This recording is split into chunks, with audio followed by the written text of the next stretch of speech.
This is the Lone Crater YouTube. We hope this video helps.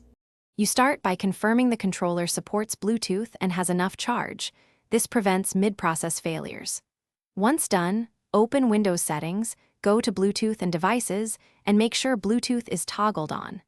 Next, put the controller into pairing mode using the model's button combo. Hold the pairing button until lights flash. You do this now so Windows can discover it. Keep the controller close to the PC to avoid dropout while the device list populates.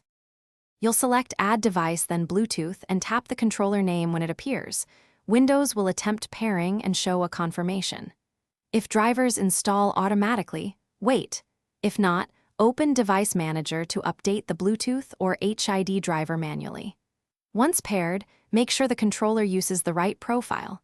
Xbox controllers use X input natively, while PlayStation or generic controllers may need Steam's controller settings or DS for Windows for proper mapping. Adjust dead zones and button mapping. You finish by testing every button and stick in Windows game controllers or in Steam Big Picture to ensure accurate input. If you run into lag, missing buttons, or disconnects, first remove the device and pair again. Then update the Bluetooth adapter driver and firmware for the controller if available.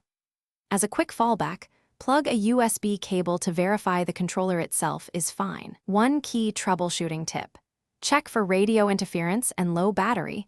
They're the most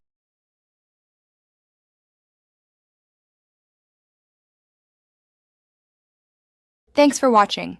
Consider subscribing if we helped you.